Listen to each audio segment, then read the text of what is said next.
You will hear me in this episode with Jason Brennan talk quite a lot about my time at Columbia University. I was a graduate student and a professor there for 15 years. The intellectual highlight of my whole time there was my teaching of the so-called Great Books course. It's called Introduction to Contemporary Civilization at Columbia, and I've wanted to teach it at Renegade University for quite a while. Well, that time is now. We are beginning RU's Great Books, in quotes, series with Plato's Republic. It's going to be a two-part webinar taught by me beginning May 5th.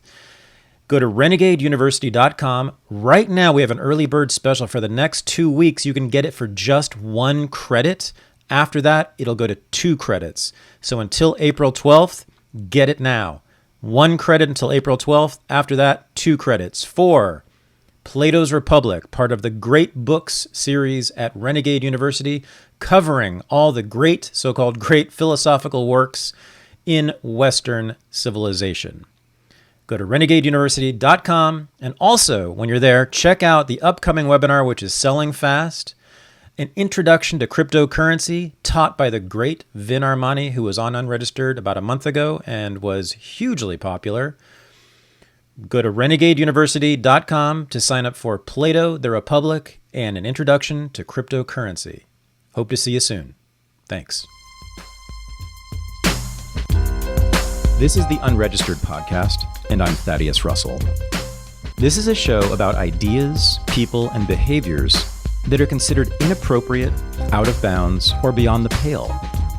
The things you're not supposed to talk about if you're a school teacher, a college professor, a businessman, a politician, a parent, a neighbor, or even a podcast host. These are the things you're not supposed to say or even think if you're a good liberal, a good conservative, or a good citizen.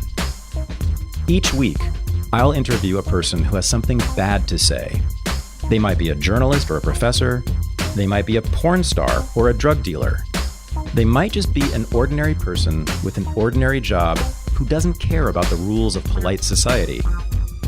I'm not interested in breaking the rules just to be a troublemaker. I'm interested in people who break the rules of conventional thought and to expand the scope of what is possible to say in our society. I'm interested in people who make me think. We live in a society in which all of the information that is considered to be legitimate is dispensed by monasteries. There is no one better situated or more knowledgeable about this than this week's guest. This is my interview with Jason Brennan.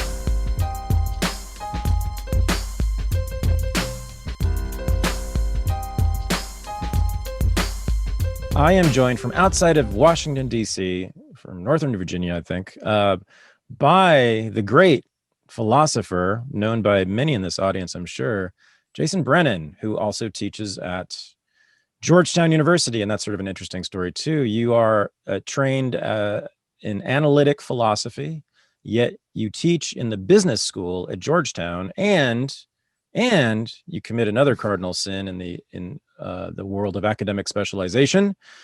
You write and speak a lot about politics and economics. Analytic philosophers tend not to do those things, right? Is that true? Well, I mean, there is, political philosophy is a major sub-branch inside of analytic philosophy. So I think there's a fair number of us. But if anything, I would say that my friends who don't specialize in politics are the ones that can't shut up about it. So if someone's like a specialist in metaphysics, they're the ones that are on Facebook talking about politics the most. Okay. Yeah. But generally speaking, analytic philosophers don't spend their time writing about sort of big political ideas, right? They tend to, well, actually, you know what I want you to do? So I was a philosophy major in college, and then I became a history graduate student, but I continued to teach philosophy and think about it to this day. I taught the Great Books course at Columbia, so Plato, Aristotle, Aquinas, all the way through. That I wasn't totally aware of this. I started hearing about this split in the philosophical profession between analytic philosophers and what is called continental philosophers, which is what I've always done, Hmm. which to me, I never quite understood it. And I got to tell you, I've always been hostile to analytic. Um, but I don't really know it. I just know that like when I had friends in the philosophy department at Columbia, and when they would describe their projects to me, they sounded trivial, basically. Like one of my friends, his dissertation was a 300-page analysis of, I believe, one chapter in a Wittgenstein book, something like that. Just quite obscure and sort of apolitical. I mean, not everything is political, everything has political consequences, everything has political meaning, but to them, like it seemed to me that they almost didn't want to have political questions that they were answering. But anyway, what I want you to do is a lot of the audience won't know this. And even I, as I'm telling you, am struggling with what is the difference and why is one better than the other? Yeah, I mean, if you look inside of like in the English speaking world, you might think that there's really four kind of philosophical traditions.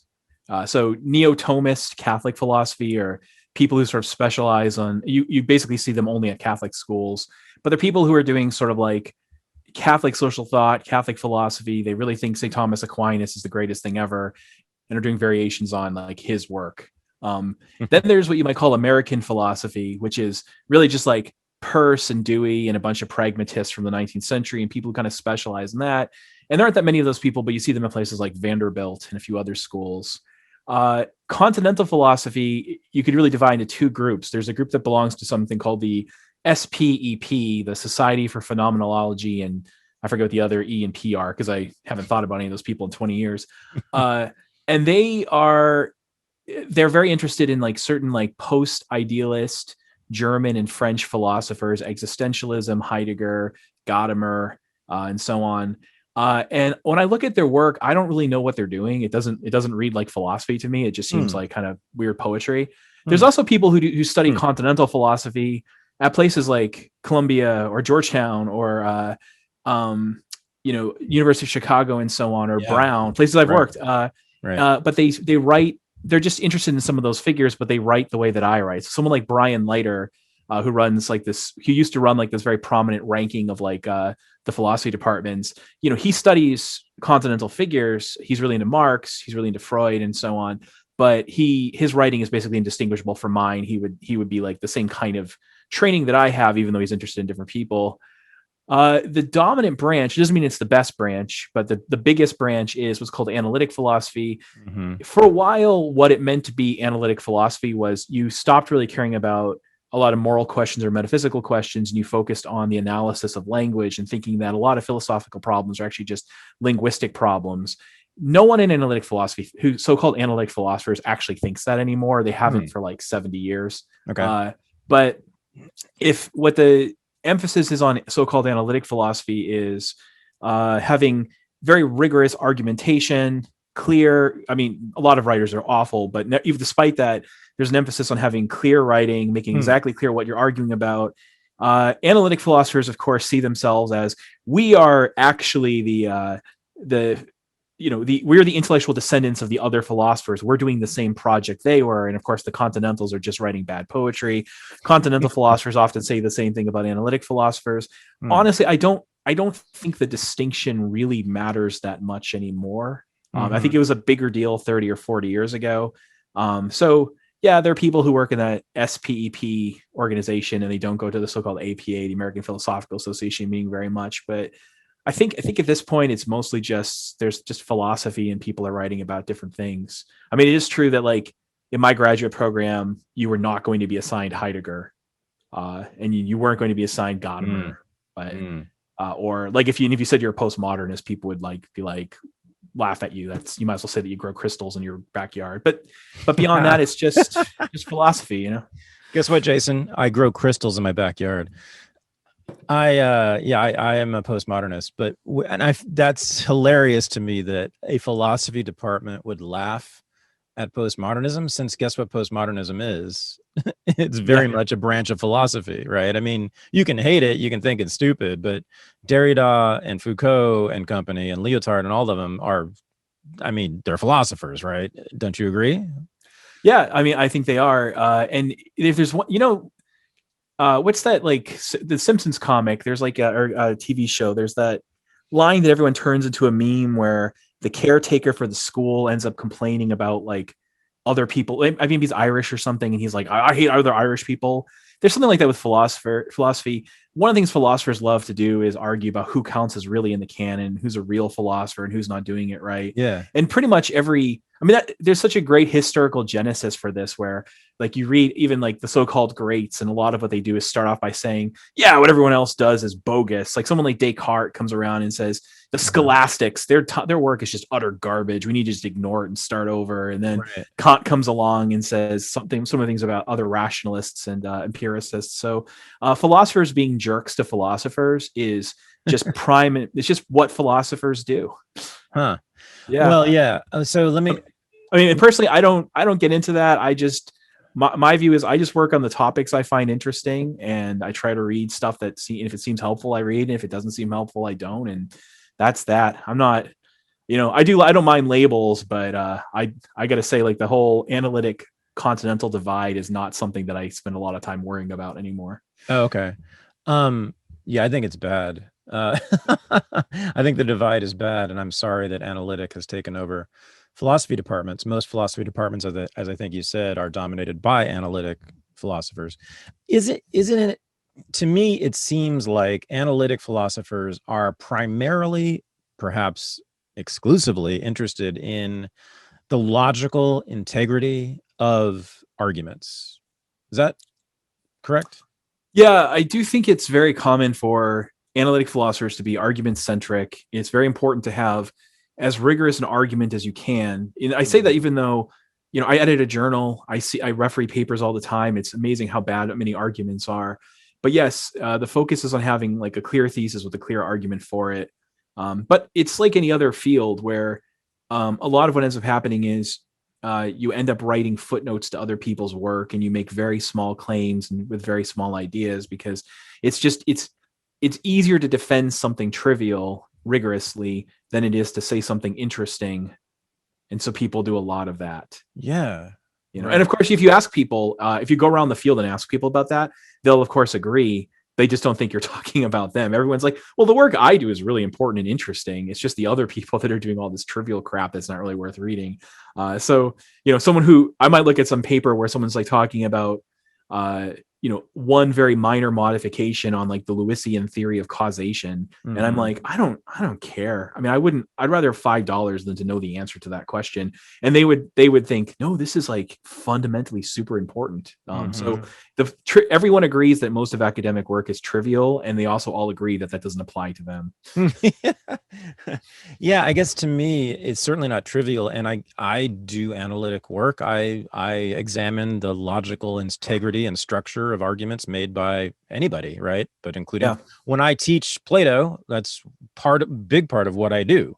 Right. How does the argument about the cave connect to his argument about democracy, which connects to his blah, blah, blah.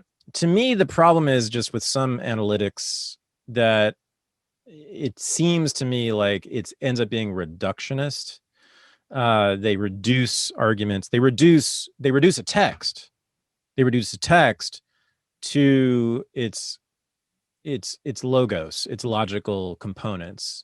Mm-hmm. And that's not all that's going on in a text, of course. And even in someone like Descartes, who, you read it, who's kind of in some ways maybe the original analytic philosopher, right? I mean, in some ways, because it's like it reads like science. Yeah, it reads like science. And this term social science, which I believe was coined by Marx, like I've always thought was just utterly absurd, and also just a terrible way to live. Does that make sense? Because it reduces human experience to what can be measured, essentially, or what can be translated through logos, right? Or as logos. And so, I mean, Plato's Republic has a logical chain from beginning to end. It's quite coherent, and some of it's not so coherent, whatever. But that's a huge part of what goes on in that book. But there's so much else that goes on. Like there will be one clause in one sentence that will cause me to think about 5 other things differently. it will evoke ideas, it will evoke feelings that are socially, politically, philosophically important, right? The rhetoric itself, good friend of mine who teaches at Renegade University, Daniel Coffeen, he was trained in the rhetoric department at UC Berkeley. So you know about that Judith Butler, that whole, right? The stuff you can't stand generally, right? So he's the opposite of what analytic philosophy does. He's primarily interested in the rhetoric and what it evokes, right? And I find that just as valuable and interesting as an analysis of the logical coherence of an argument. I do both, but to me, that's a lot of the social. It seems like analytic philosophy is an attempt to smuggle this concept of social science into philosophy, which is really where it doesn't belong. Like social science really, even economics, I would argue, needs to not reduce human experience. Well, kind of the Austrian economists, right? The libertarians have actually made this point. It's not to reduce human experience to what can be measured and quantified, right? Because Mises said value is subjective. So you can't measure it. There's no way to determine objectively what is valuable and how valuable it is. Anyway, I've gone on too long. Your response, sir. Well, I mean, there's a million things there. Yeah. At the end of the day, I wrote a dissertation on the question of about how we view the world and about even what moral theories are trying to do. And one of the things I said was that if you look at the different tools that we have, say in the social sciences, I know you don't like that term, but that's what they're called. So sure, just call that. It's okay. In the social sciences, we look at humans and how they live together, how they manage to cooperate, how they manage to work together in mass, how they relate to one another, and you get a set of tools from, say, sociology, and even that's simplifying because there's, of course, disagreement among sociology and different subfields and different methods. You get a number of tools from economics, you get a number of tools from political science, and all these tools, in a way, have a sort of implicit ontology, a way of demarcating the world, a way of claiming what causes what, and so on. Mm-hmm. And none of them are really fully coherent in the sense of all the social sciences can't, at least as of right now, cannot be rendered coherent with each other because they have contradictory ontologies and contradictory theories of cause and effect. Even inside of economics, saying, the way that microeconomists would analyze a phenomenon, the way that macroeconomists would analyze a phenomenon are often just incompatible. And that seems really puzzling at first. And one way to look at that is to think we're in effect building models because we're stupid and we don't really understand the world. We're basically building models where we understand the model, and we're kind of saying something like the world, at least for a certain subset of problems, thinking of the world as being like this is useful and illuminating. It's not simply a useful black box but it's in a way saying the world is like this is a way of understanding that world. Yeah. And I think maybe that's the best we can do. And sometimes when I say that about the social sciences or philosophy, people go, that can't possibly be right. I mean, that's just incoherent. But then I point out to the fact that when it comes to, say, physics, we're in the same boat right now. Quantum mechanics is very good for explaining certain things. General relativity is good for explaining other things, like the dust dancing around my head. You'd want to explain that with quantum mechanics, but the fact that the pencil falls, actually just use Newtonian mechanics for that. But fundamentally, you'd use relativistic physics as our best theory of gravity right now. Right. But those things are not compatible. But they're still useful models. Or to take something that everyone remembers from high school, the ideal gas law, PV equals nRT. There are no ideal gases anywhere in the universe. The gases that I'm surrounded by, they're not ideal. They don't exist. Right. But even though it's a simplified model, for certain domains of issues, it provides a very good explanation. So perhaps the problem we run into as scientists, as social scientists, as philosophers, is when we become so in love with the model that we try to make everything fit it even when it can't. And so just as an analogy for that, if you think about, imagine the following, I'm making an oval. Well, you could describe the orbit. If imagine this oval's going around my finger, you could describe the orbit that I'm using, that I make with my pencil here, using circles and epicycles. You can definitely, so pretty much I think mathematically speaking works at almost any kind of weird path. You can use circles and epicycles to explain it. It's just at a certain point, you add on too many epicycles, it becomes overly convoluted and ad hoc. I think that's the problem we run into with their theories. They're pretty good for explaining certain things. We try to extend them beyond the domain that they're useful for. It's worth doing that because it's worth seeing how much sort of cognitive utility you can get out of them. But at a certain point, you have to go, all right, this is not the right tool for the job. Let me look for another tool. Right. It'd be great to have a grand unified theory of everything, but humans are stupid. We don't have it yet. Maybe we never will. Yeah, their explanatory power is quite limited, right? These models are just, as I think I'm summing up what you're saying, they are designed to answer specific, discrete questions. Yeah. They are not, here's what they're not designed for, and this is really the root of my problem with it. They are not designed for true intellectuals. True intellectuals never stop having questions, right? They're always curious. And so once the model accurately explains why your pencil fell, we have, those of us who care about ideas and are just curious would say, well, okay, which direction is the pencil falling in though, buddy? How do you know it's down?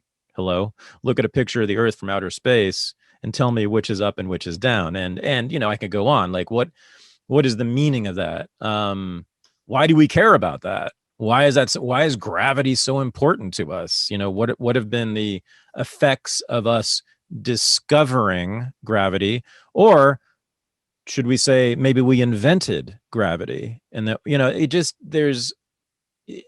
those are just my questions, right? I mean, other people who are interested in ideas for them in themselves in a way will have their own questions beyond what the damn model, what Newton told us, right? So yeah, it's a reductive thing. And I find that thinkers who are, the more closely attached a thinker is to a model, and doesn't matter what the model is, the less interesting I find them. I don't think they're less intelligent. I don't think any of that. I just find it uninteresting because it's like, I don't know. It is like evaluating Michael Jordan simply by his statistics and his wins. I mean, come on. I mean, if you watch him, there was so much else going on with Michael Jordan, both on the court and off the court, that statistics will tell you nothing about. Yeah. Or very little about. So that's all. I guess I just find it like, yeah, it's this game of reductionism in a sense. It's like, how do we reduce a question to the fewest components possible so that we can explain it more readily, right? The simpler and fewer and less complicated it is, the more easily the model can explain it. Yeah. Well, I mean, it could or it might not. It sort of depends on the issue. So in a way, if you think about, like, going back to the metaphor of the orbit, in a way, when we switch from having circular orbits with epicycles to recognizing, as Kepler argued, that it's better to think of them as ovals, as ellipses. Right. In a way, we've made the model more complicated because now we have two. I'm making this too mathy, but we have two focal points rather than one focus. Right. But in that case, adding something on made it more powerful, made the math simpler, had more explanatory power. In some cases, reducing the number of explanatory components ends up being more powerful. I guess I think it's like a case by case basis where we discover that. So the real issue is, like, you don't want to become in love with the model at the point of denying the phenomena that you're trying to explain. Mm-hmm. So you don't want to get to a situation where you're like, my model doesn't allow for this to happen, so if I see it happening, I must say that it's not real. And that's the problem you get into. But I see what you're saying, and I agree with a lot of it. But there's also a part of me that maybe you don't mean something like this. But was it the poet Alexander Pope who had this line about how Newton ruined everything because he looked at the stars and came up with mathematical formula to explain their motion? Oh, yeah. And I'm like, dude, I've read Newton. I've learned a lot of physics, and I got to tell you what. I appreciate the stars a lot more thanks to physicists than I have thanks to any poet. I don't think you poets are anywhere near them. Like, astronomers and physicists have got you beat for understanding the majesty of stars. Oh. You can have all the little pretty metaphors you want at the end of the day, but like understanding the internal mechanics of a star the way that an astronomer does, that's way more magnificent than any of the garbage that Pope ever said. Are you saying it's objectively true, that it's more explanatory and more I mean, in other words, wait, like, you're not discounting the possibility that someone out there could gain more from the poet's descriptions of stars than from physics. I mean, yeah, certainly there are probably people who gain more from the poet's descriptions than others. There are people who find a lot more joy in playing The Witcher 3 on Xbox than they do from like having a child or like trekking a mountain or seeing an ocean. People have all sorts of interesting experiences, but I would say like, what physicists and astronomers have taught us about what stars are actually doing is a lot more magnificent than I guess, the various metaphors that people came up with before they really understood them. They're like, it's some blinking light in the sky. No, it's actually there are these atoms being smashed together, and this creates all this heat. And look at how it convects. It's like the thing when you actually learn what the thing is. Maybe if you give the information to like a really good pope, maybe if I could go back to Alexander Pope, if that's his name, and say, here's what we think stars are as of 2021. Like now that you understand that, like that's our best sort of account. Maybe you can write some even better poetry that would evoke even better things. In a way, your problem was you're seeing them from afar, and there's something really cool about seeing them from afar. But now that you can see a little bit more of them, maybe you can say something better. How about this? How about this? For me, I fell in love with stars when I was about 10 years old, and I was sleeping in a sleeping bag in a meadow on top of a mountain, and I could see in Northern California, and I could see, it seemed like every star ever, and it was just remarkable. And that's when I just fell in love with it, like staring up there. To me though, and I didn't know a damn thing, or not much. I mean, I knew virtually nothing. Right. So to me, the majesty is in the mystery, as a matter of fact. Like, it's like, I'm in awe of outer space, which is also why it's scary to me, right? Because I don't know stuff, but it's like what makes it. I think that's true for a lot of people. It's what makes it magical. Like, even after all the astrophysicists have done all of this work that they've done over the last many decades, right? We still, know like less than 1% about what's going on up there. But I feel you. I'm with you, and I get it. I get both sides. I just don't want to foreclose on the poets having something to say. That's all. Of use. That makes sense? No, I agree. I'm not saying don't read the poets. I'm not saying. I just think the poets do what everyone else does. They exaggerate their own value. Nice. Nice. Agreed. Everyone's like, my way of looking at the world is the best, right? I am very proud that unregistered listeners and this podcast have been instrumental in making Paloma Verde CBD a success. As I told you, Carlos and Vanessa Abelar had a brick and mortar store ready to open in San Antonio, Texas a year ago. When the government shut down the economy, they shut down their store, of course, and they lost a lot of money, time, and resources. But they went online. They came to me. They asked me to get the word out, and you guys listened. You listened so well that you bought a lot of their products, and most importantly, most of you became repeat customers. Carlos and Vanessa are constantly telling me about customers who have been ordering from them for now close to a year. So one thing that Carlos wants to tell you all, though, is many of you have joined their rewards program, but are not using your rewards to buy stuff. So do that. Also, they are building a new website that they'll be releasing very soon, and they'll be having a lot of new discounts and deals on that site. So you can use your rewards for that, or you can just use money. But go to palomaverdestore.com. Use the discount code RENEGADE. You get 25% off, as always, on every single product they have. If you join their mailing list, and you'll find out about things like the rewards program and their discounts and their deals, you get another 10% off. So that would be 35% off the first order. And then there's the famous Unregistered Combo Pack featuring my 3 favorite Paloma Verde products, and those are their gummies. Fantastic flavor, delicious candy, but with medicine, 10 milligrams of CBD per gummy. They're soft gels.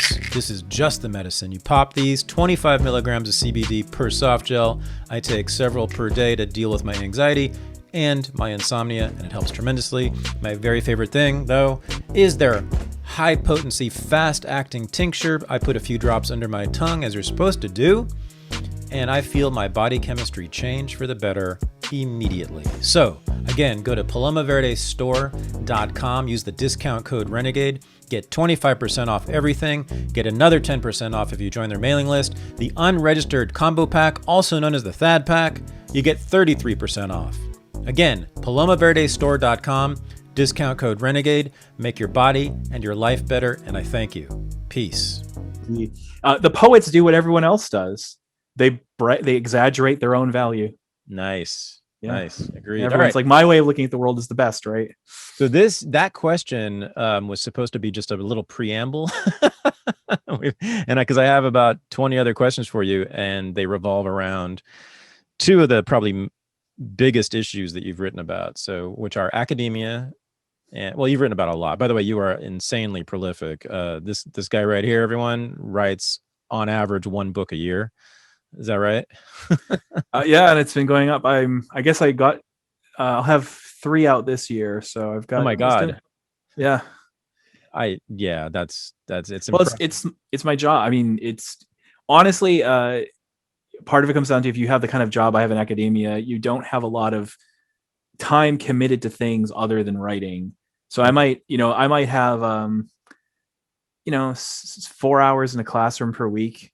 Maybe a couple hours of meetings, and then the rest is time to write. So if you can write 20 hours a week, you can get that much done.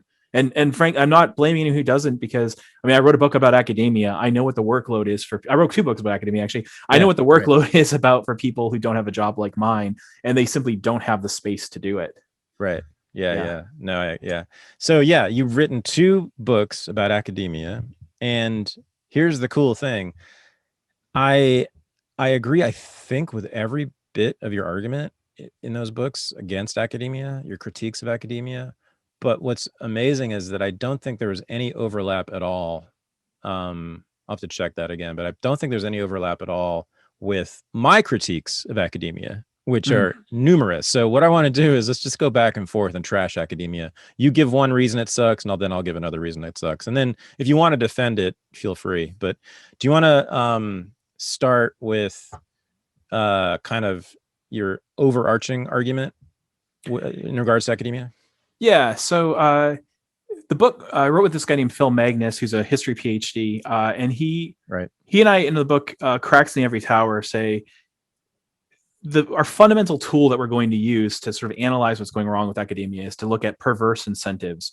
When you have academia might stand for something, it might have certain goals, universities might have certain goals, but people are people, they're imperfect, they're often selfish. And when you create hierarchies and you create distributions of power, distribution of resources, and so on, you give people perverse incentives where I can help myself or my subunit at the expense of everyone else.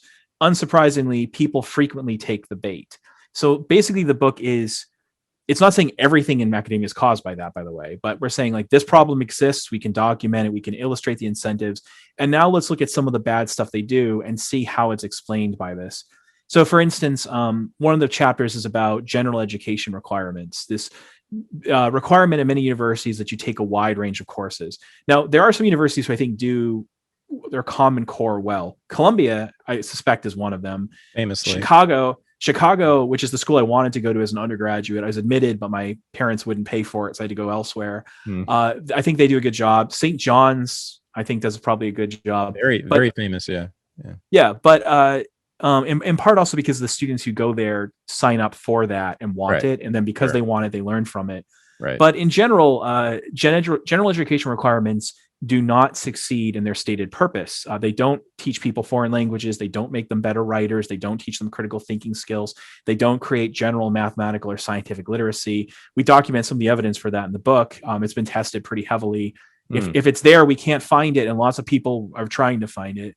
However, the thing that we note is the thing that has the best explanatory power for why at a typical university you have to take a class in something that's not something you're majoring in is the financial need of the department that the class is housed in. The reason for that, in most universities and colleges, the department in question gets money per student. Every butt they have in a seat, they get some cash, which pays for salaries and research budgets and so on. So what they do is what you might expect. If you have a financially needy department, they heavily lobby the general education requirement people, the deans and others, to mandate courses in that thing. They nominally say that it's in the public interest, we're helping students, and then that's what you're forced to take. And then if the classes don't work, the perverse thing is when the classes don't work, like freshman composition courses do not work. They do not make people better writers 99% of the time. Right. When they don't work, you can then go to the dean and say, well, one class didn't do it. We need to make them take 2 or 3. Right. So what we find are things like the Department of Economics in most schools is financially very well off, and the faculty that work there could easily get a 6-figure job doing something else if they lost their job in the academy. There's loss of research funding.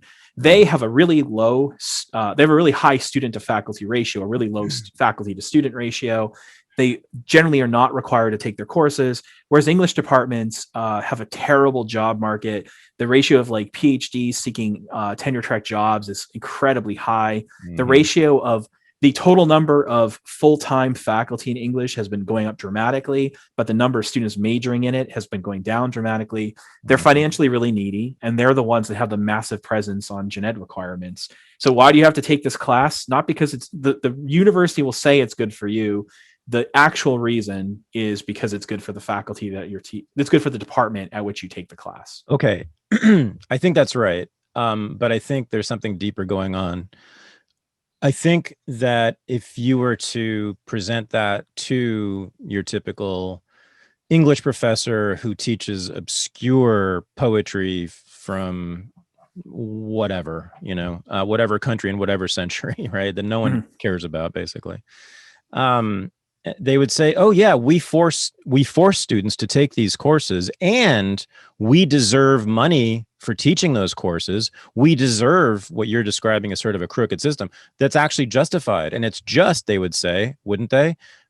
Because we know that this poetry is important for people to know. And the problem with people in general, and Americans in particular, is that they're so dumb, they don't even know what's good for them, but we do. So we are a priesthood. They won't say this part, but they will use other words for it. They start talking as if they're a priesthood. Same thing, right? The unwashed masses, they just won't ever read Dostoevsky unless we make them do it. And we know that reading Dostoevsky is great. It's what a good person has in their arsenal, right? So it's a cultural thing, I think, underlying this whole structure, isn't it? Do you agree with that? The reason I worry about that is if it's take just the argument, well, businesses are greedy, that's why they behave badly.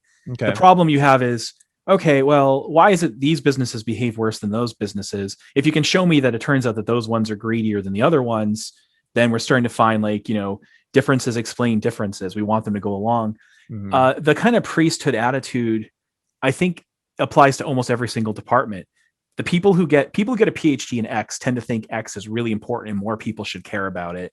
And when you actually go and survey faculty and say, do you think people should take they're like, yeah, my classes are important. You should drop your economics courses and take sociology. No, you should drop your sociology courses and take geography. Right. This attitude of our stuff is really important and people wouldn't take it if we didn't make them. It's very common. It's not special to the English department, but so we don't find, I don't find a difference in these attitudes enough to explain the difference in the actual courses. But what does correlate really well is if a department is really financially needy, you tend to be forced to take lots of classes in them, even though they also have they have the attitude you said. But then you go over to this department, they also have the attitude that you said, but they're not financially needy and they don't try to force people to take classes. The thing that actually gets them from in a way, it's almost like you're giving them too much credit because they're not that altruistic. This whole attitude of everyone should know what I know.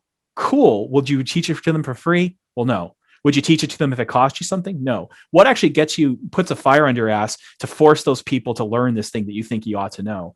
I need the money. That's what seems to do it. So, okay.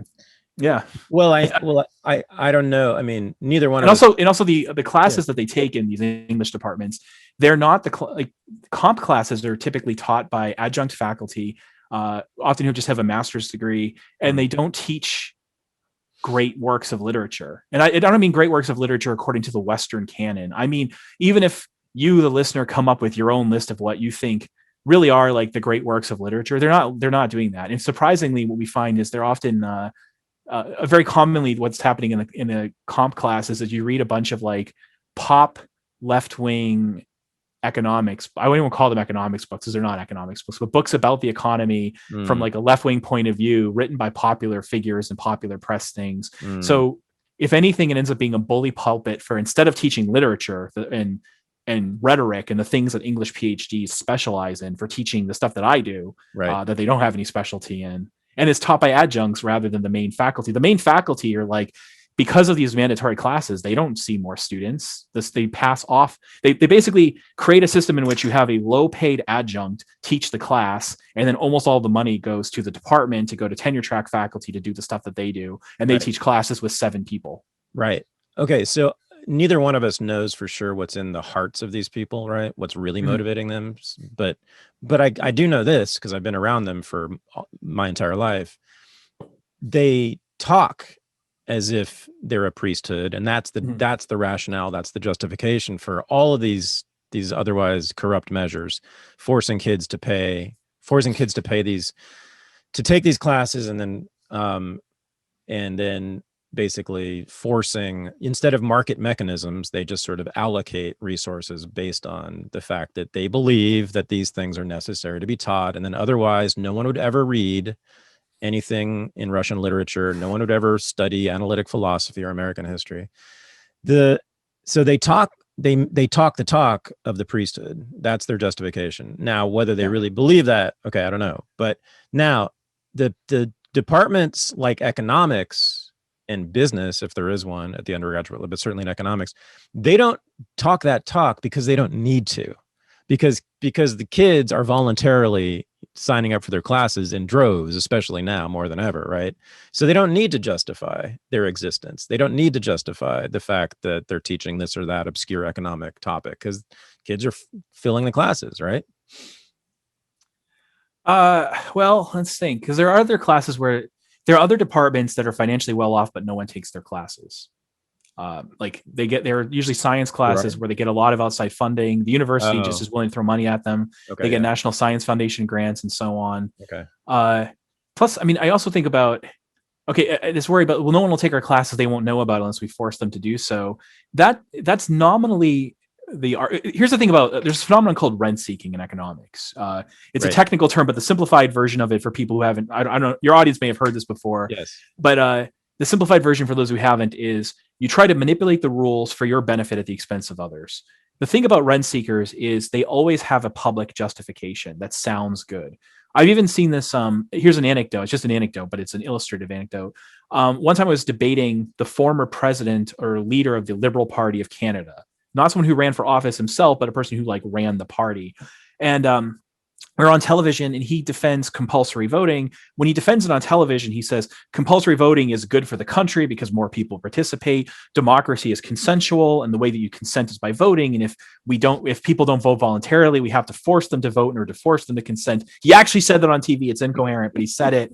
All these other arguments. And then 2 months before our debate on TV, though, he'd given a speech at the Empire Club in Toronto where he said it was to other Liberal Party members, and this was transcribed, and I have a copy of it. And he said, the reason that we need to advocate compulsory voting is because it will help us win seats in Parliament. Oh, that's his real. So almost everybody has like their public face and their private face, but I think it actually gets worse than that. One of my favorite books on human nature. It was a book where I was a referee for it, and I wrote in my report, before reading this book, I thought this was true 5% of the time, and now I think it's true like 90% of the time. Mm-hmm. It's a book called The Elephant in the Brain by Robin Hanson and Kevin Simler. And their view is that human beings are frequently, they're not entirely selfish, but they're frequently promoting their self-interest. However, we face a dilemma. If I'm acting selfishly, and I knowingly act selfishly, the rest of you have evolved to be mind readers. You've evolved to like read my intentions and read my motives. And if you know that I'm just trying to promote my own status, trying to get more sex and more money and more power, then you'll avoid me because you know you can't trust me. So they argue the brain has basically developed a self-defense mechanism, which is self-deception. Your brain deceives you into thinking that you're operating by public spirited motives, the good, the noble, the ideal, but you're actually pursuing your self-interest. And so you sincerely believe about yourself that you're good. But what's really going on is your conscious mind is the press secretary for your subconscious. Right. So they offer this as a theory, and the way they start the book, I'll give just a couple sentences to explain it. The way they start the book is by showing how signaling works in the animal kingdom, including other primates, showing the fact of competitive altruism and what explains this, all these other things. Then they get to humans and they go, it'd be surprising if we were completely different, but we are different because we are self-aware in the way other animals are not. So here's a theory. How are we going to test it? This is what we're going to do. Domain by domain, art, music, education, medicine, religion, politics, all these other, like charity. What we're going to do is ask, imagine that people were genuinely promoting the end for which this thing supposedly is about. Education is about making people learn. Politics is about policy. Art is about beauty and the sublime. Religion is about connection with divinity, etc. Imagine people were genuine. Charity is about helping. Imagine we were genuinely pursuing that end. What would that predict about human behavior? Now imagine our model is correct, and instead people are mostly trying to get power, resources, sex, and other stuff for themselves, but they trick themselves into thinking they're doing something good. What would that predict about their behavior? We come up with a list of predictions, and then we go and look at the world, and we see which one does a better job matching it. And it's always a mix of both, but over and over again, the self-interested, self-deceived thing does a much better job explaining behavior than the predictions of like they're trying to do the right thing. So an example would be charity. They go through at great length. Like it turns out people are almost everyone is impervious to evidence of whether it's helping. They give to things when people are looking and not when they're not. They give more when they're thinking about sex than when they're not. They give more when it's not. They don't actually care about effect. Like the evidence, if you prove to them that the charity that they're giving to hurts people, they don't care.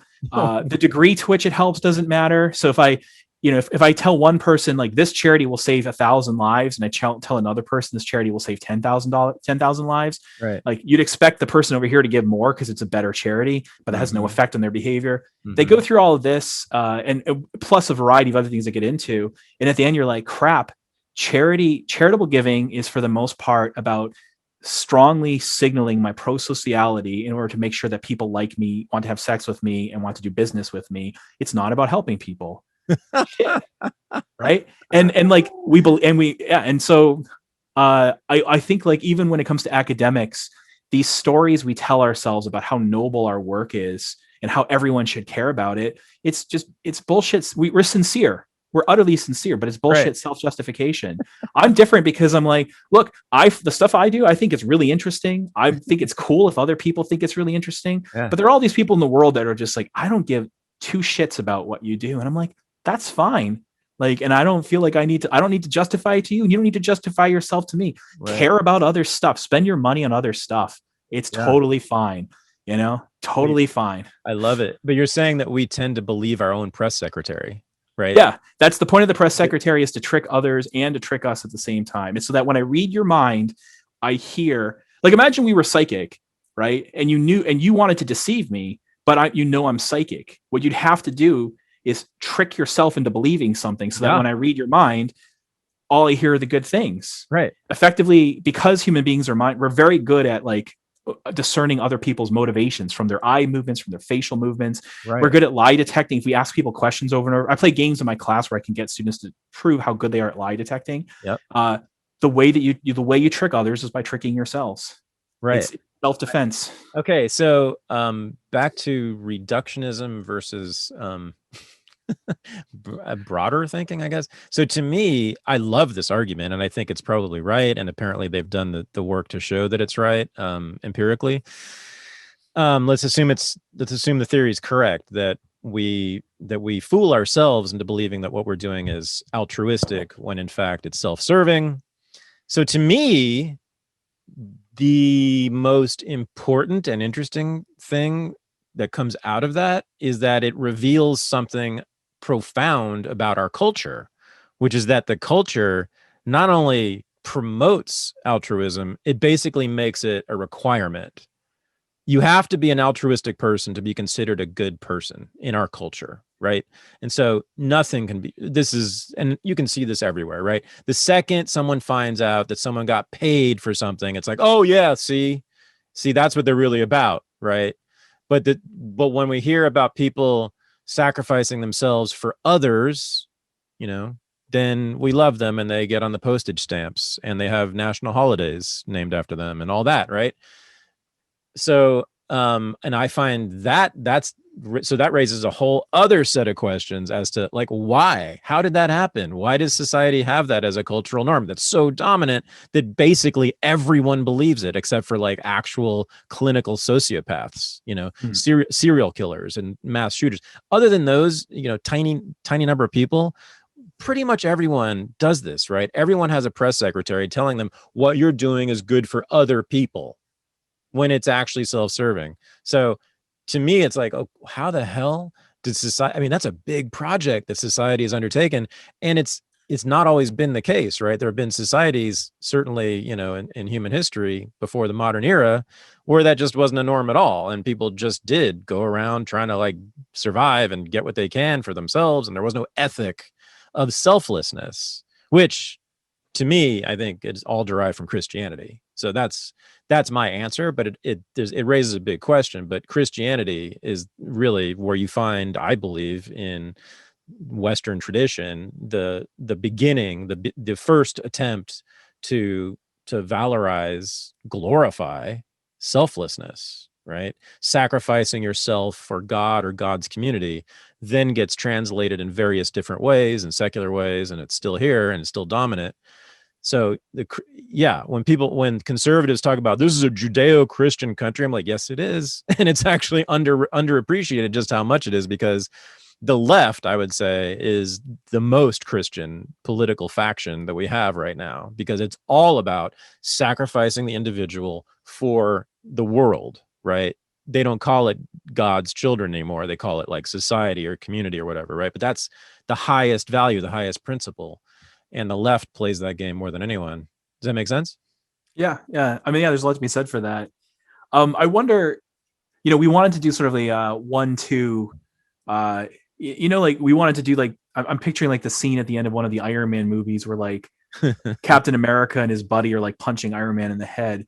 I think we wanted to do that about academia. So I want to throw it back to you and actually ask you, what's one of your criticisms that's like different from the one I'm bringing up? Because I want to hear, you said you have completely different criticisms. So I want to know what some of them are too. Awesome. Thank you. Well, let's see. I don't like any of it. So let's see. For me, I've been banging the drum for several years now about something that I think even most professors and administrators don't really know. Or if you were to ask them, they might be able to suss it out, but it's not, I've never heard it uttered on any college campus that I've ever been on, right? Which is the accreditation system and the monopoly that it's created, so that these schools have basically monopoly power, right? And that explains maybe everything about what's wrong with them. It certainly explains a lot to me. So, I mean, I did not know. As I told you, I started in college when I was 19, and I was a undergraduate, graduate student, and a professor for the next 25 freaking years. Okay. So I've been at 7 different schools, elite schools too, by the way. So I know the culture of these places. I never knew until I started Renegade University that to get accredited, you have to have a certain number of books. You have to have a library and a certain number of books in it. You have to have a certain number of faculty who have PhDs from particular universities. You have to have dormitories. You have to have all these physical facilities that makes it impossible, of course, for an entrepreneur like me, a startup who's not a millionaire or really a billionaire, to get accredited. Like, I can't do that. There's other requirements that basically blocks entry to this market by people who are not super wealthy. Now, so and this all began with the land grants that were given in the 19th century to these schools, many schools that we have, some dominant elite schools, even many private ones were given land, right, for free, and then aided. So there's been subsidies, and then the accreditation system, which really kind of cohered in this 1960s under Johnson. To get accredited, you must be accredited by one of the regional accreditation agencies. People do know that because all faculty have to go through this awful process of being interviewed about why they should teach the course. Who accredits the accreditation agencies? It's the Department of Education, the federal Department of Education. So essentially, the Department of Education is controlling the accreditation process, which is simply a mechanism to maintain monopoly for these places. Because as I said, like I can't compete. I can't offer credit because I can't afford to buy a library and a gym and dormitories and have 27 faculty from, prestigious universities, et cetera. And so, yeah, they compete against each other. I get that for students, but there's no competition against someone who's offering something fundamentally different, like Renegade University. So they're all the same. Like, I'm sure you've noticed this. So I've taught at Columbia, Barnard, the New School for Social Research, Occidental College, and Willamette University. So those are all like elite, but there's definitely pretty big range. Like Columbia is probably 100 places or 200 places more prestigious than Willamette, right? But the faculty, like in terms of their culture, their politics, their personalities, which schools they went to, their class position growing up, right? And the students, same thing, their class position, the particular neighborhoods they're from, their politics, the same across all those schools, it's just the same pool of people. Like every time I walk into a classroom, I know exactly who's going to be in there. Whenever I go to a faculty meeting, I know no matter which school it is, I know exactly what's going to be said and what they're going to think. Right. And I think that's a function of the monopoly. That's a product of the monopoly. Right. Can you imagine if we pulled that, if we had the Department of Education stop doing that, just cede control over the accreditation process? Whew. I mean, and then and then they were forced to drop these incredible requirements for, your physical plant, et cetera, et cetera. And people like me could compete and could just throw up a shingle and start a university, like, easily, then give credit, college credit. It's an entirely new ballgame. An entirely new ballgame. And many of even the elite, prestigious, centuries old institutions like Georgetown, I think many of them would fold pretty soon, because we know, right? If you're protected by a monopoly for 2 centuries, which a lot of these places are, right? Like being built by slaves is the least of it to me. Like, which is what the left talks about. Georgetown was built by slaves or whatever it was, or owned slaves, or both. It's like, no, it's this monopoly that was granted to them that's given them the power of what? Monasteries and priests. Yeah. That's the last thing I'll say is the historical basis for the modern American university is medieval monasteries. We know this. It came right out of that's why they're structured in such bizarre, anarchic ways. I mean, anachronistic ways, not anarchic ways. I wish they were anarchic, anachronistic ways. Because they've had fucking monopolies because of the government. Yeah. There's a lot to be said for that. And one thing to point out is like, what is it that we're selling as a university? So we're not really selling knowledge or education. I mean, we produce that stuff. Some people more than others, but we produce that stuff, but it's not really what we're selling. We're selling credentials. And that's the thing. And the way we can prove that, this is not original to me. This is a point from my friend, Brian Kaplan. Totally. Education is free. You want to go to Harvard? You can go to Harvard for free. And I don't mean get the equivalent of a Harvard education for free. I mean, Harvard, you can go to Harvard for free. All you have to do is like get an apartment in Cambridge, Massachusetts, and start showing up in classes. Right. Now, in some very small classes, the professor will notice you're not supposed to be there, and they might kick you out because the universities always send you an email saying students are not supposed to sit on your class unless they're like officially auditing and paying like tuition money or something. But the reality is a lot of faculty won't even notice that you're there because, especially at a place like Harvard, where you don't have a strong incentive to pay that much attention to the student. Your incentive is to publish as much as possible.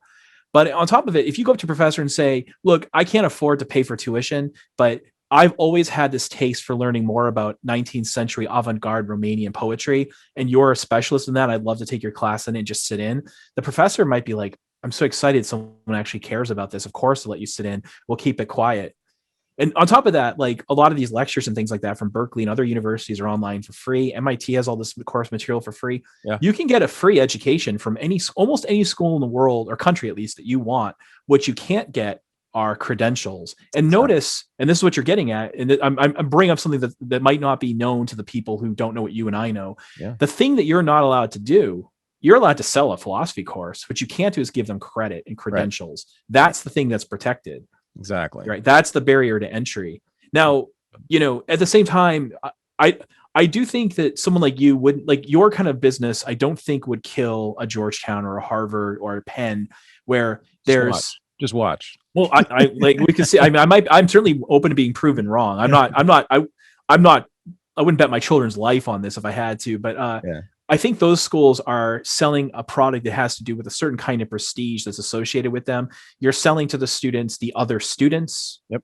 Yep. Like, you get to hang out with these and befriend these people. Yep. But I do think that the bottom 1,500 to 2,000 colleges, where the academics are really not very good, the faculty are not very strong, etc., and the students they don't have a lot of prestige. I think the students really are just trying to buy the credential, and of course, there's a better mechanism for delivering that credential, cheaper mechanism for delivering that credential than going to some like third tier liberal arts college that charges you $45,000 a year.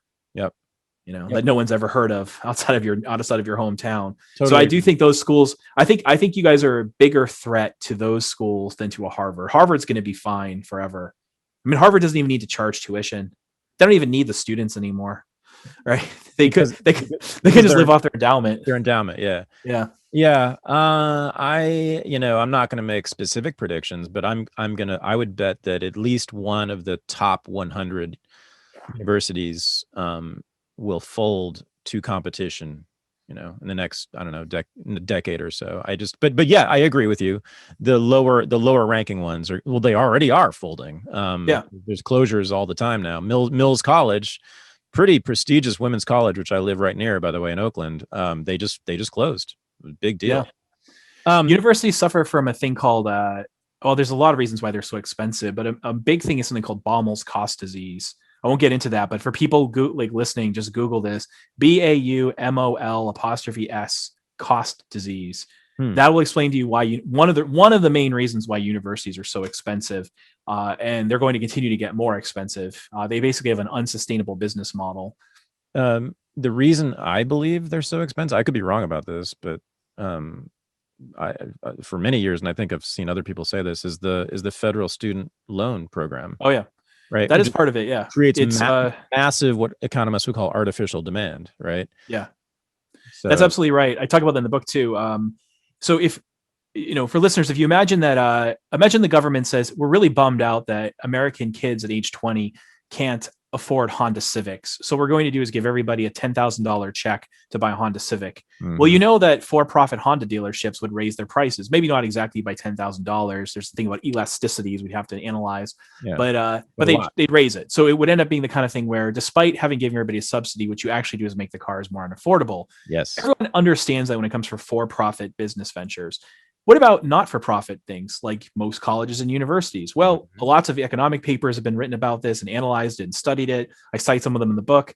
And you're absolutely right. It turns out that universities responded to federal subsidies by increasing costs. They're like, we have official demand. We're going to take the money and we're going to buy more faculty, buy fancier student centers.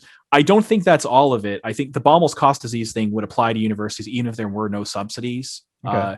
But it's an independent problem, but there's all sorts of stuff. And what are you actually buying with this money? Here's some numbers for you. And this is not original to me, but since the year 1970, the total number of undergraduates in the United States has gone up by approximately 50%. The total number of full-time faculty, full-time, not adjunct, but full-time faculty has gone up by about 50%. The total number of bachelor degree granting places has gone up by about 50%. The total number of non-academic staff has gone up by something like 500%. Right. Mostly what you're paying for, like, if you wonder why it's so much more expensive to go to Harvard now than it was in 1970, part of it is because they pay the professors a lot more in real terms than they used to. You get paid more, especially at schools like that. The professors are better compensated than they were in the past, but most of what you're paying for is administration. In some places like Yale, it works out like, I think I forgot the exact number in my book, but I think it's something like, for every undergraduate student at Yale University, there's $60,000 in administration cost. Yeah. They have so much administration cost, they actually can't run it on student tuition. They're dependent upon external grants and endowments and other things to fund the operation of the university. Yep. At some school, I think was it Clemson or one of those schools around there, where it was like $75,000 per person. At Vanderbilt University, you have 7 administrators it's 7 administrative staff for every 10 students. Right. Yeah, they are paying for the vice president for diversity and inclusion, among many others. There's been an explosion. You're totally right about all that in the administrative staff and the pay that they get too. They tend to get paid very well, better than faculty do.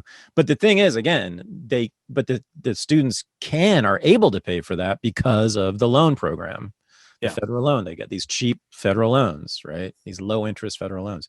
All right. So, last thing, not last thing for me that I'll say about academia, because we do have to talk about democracy. I'm dying to do that with you. Back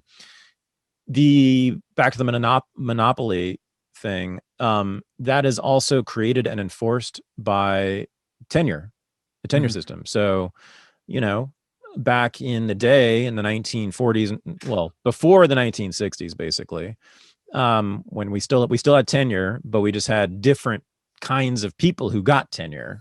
So their politics were quite different. Like, they were scientific racists, they were eugenicists, they were, they didn't teach women's history. They believed that Reconstruction was allowing primitive blacks to have government power, blah, blah, blah. I mean, but no one could challenge them because of the tenure system. So what tenure does is it grants you the power. People don't know this. A lot of people don't know this, but when you get tenure, when you're tenured faculty, you essentially get to choose who the school hires. There is, yes, the deans and the president have veto power technically, but they rarely use them. And when they do, it's a big political fight. But generally speaking, it's faculty who hire faculty. Right. Well, I mean, I'd like to think that I would be willing to hire someone with radically different politics than mine, who I consider to be very smart and interesting. But of course, that's not what happens. People hire people who they agree with. And especially now that the university is seen by much of the left and the right, for that matter, as the principal means of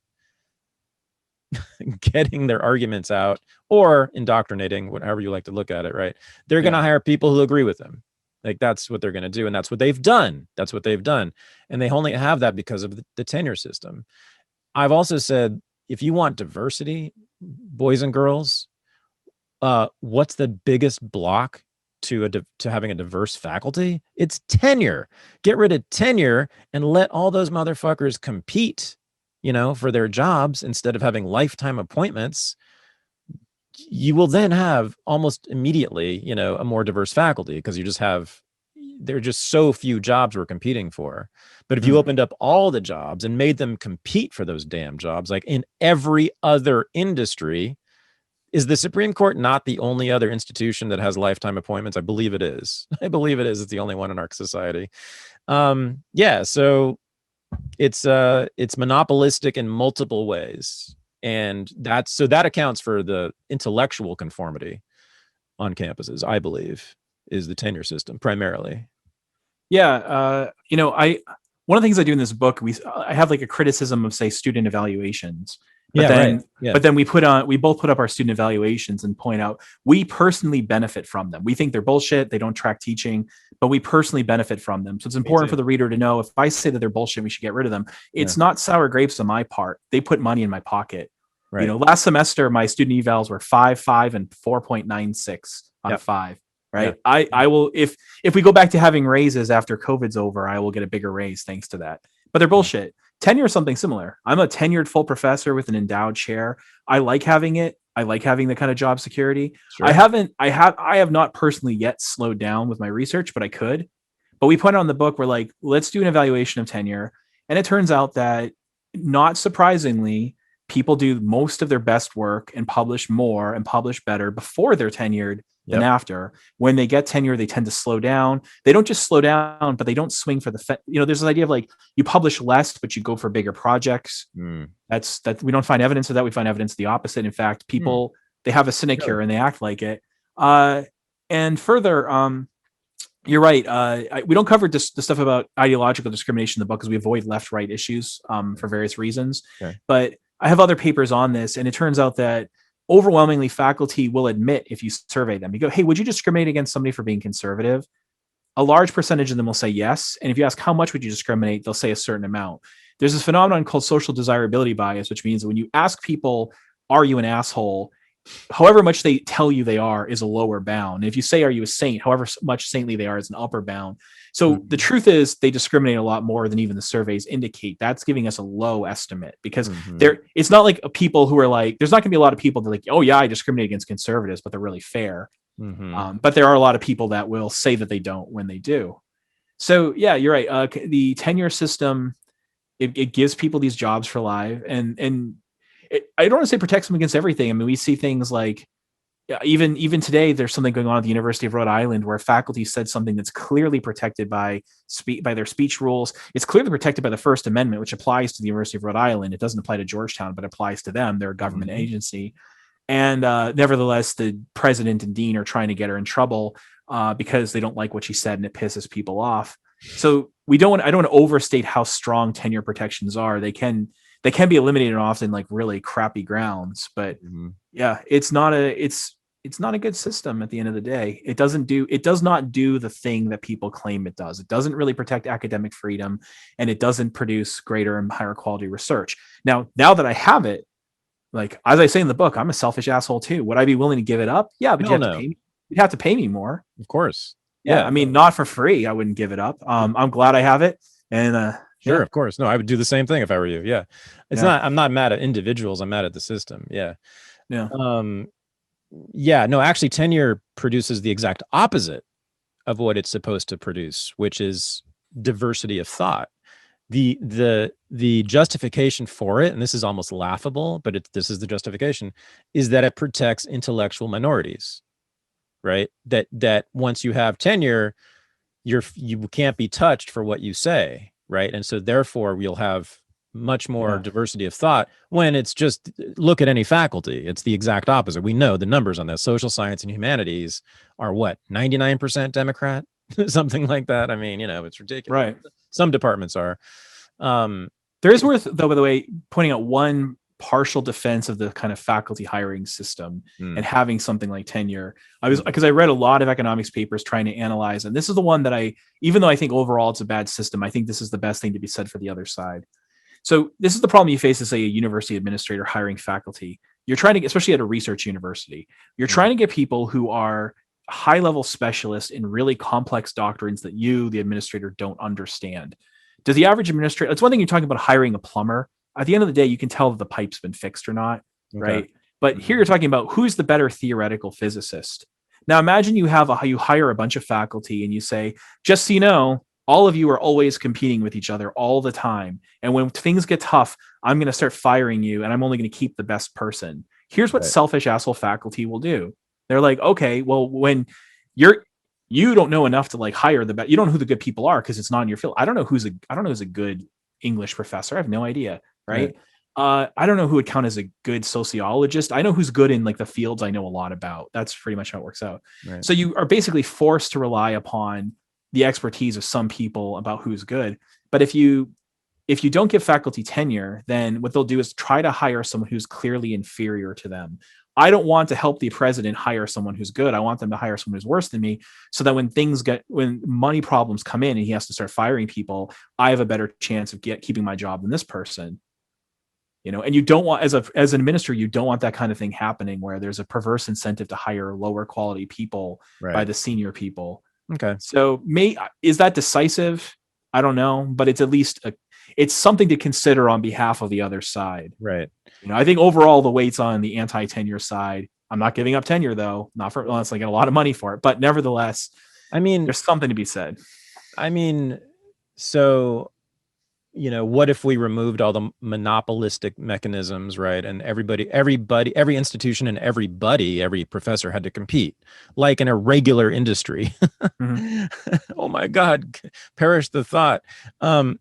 Well, at Occidental College, one of the most popular professors taught, guess what? Russian poetry, 19th century Russian poetry. He had waiting lists for all of his classes, right? Why do you think that is? Because there was just a huge demand before they got there among these 18-year-olds from Los Angeles to study Russian poetry? No, it's because he apparently was a great teacher, Yeah. right? And you see that all the time. It doesn't matter, in a sense, like what the subject is. If there's a sexy, charismatic, intelligent, smart, engaging professor, kids will flock. It doesn't matter what he or Yeah. she's talking about. One thing to point about that, though, and this is sort of a puzzle when you think about academia, because the typical college professor spends most of their time teaching. They are, in a way, a high school teacher for older adults. Yeah. And in that respect, actually universities are incredibly terrible at measuring teaching effectiveness. Surveying students about teaching effectiveness doesn't work. In fact, we know that students saying someone is an effective teacher is actually slightly negatively correlated with their teaching effectiveness. Yeah. So the fact that I got fives last semester is, if anything, very slight evidence that I did a bad job teaching. Yeah, right.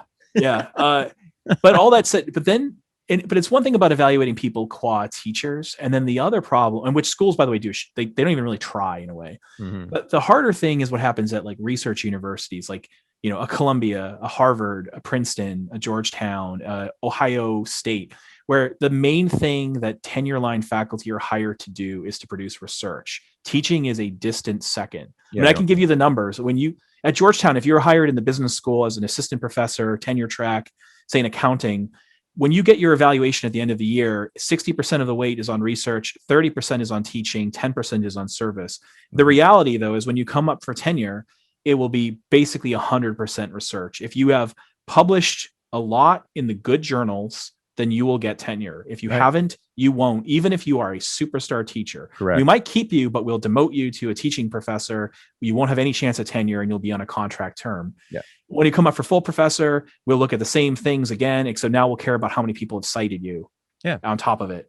Yeah. And that's what happens at these research schools. And if you go to a university like that, that's what you're signing up for. The main faculty there were not hired because they were good at teaching. That doesn't mean they're bad. Many of them are excellent teachers. Many of them care great deeply about it. But the money in academia, the money is in research. Mm-hmm. If you are, I give this like analogy, like if you're a superstar, imagine two people graduate at the same time.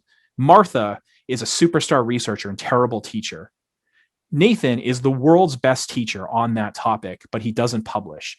What you'd expect 20 years down the road is that Martha will have something like 3 to 5 times Nathan's income. She will be a world traveler. She'll be flown all over the world to give talks. Yep. She'll be making she'll be making all this money, giving speeches and writing books and getting royalties from these books. She'll be able to decide almost anywhere she wants to live in the world because there'll be so much demand for her. Right. And then Nathan will if he manages to get a job, he will stay at that first job that he gets. And once he walks off campus, he's a nobody. When he goes to a conference, nobody knows who he is and no one cares. Yep.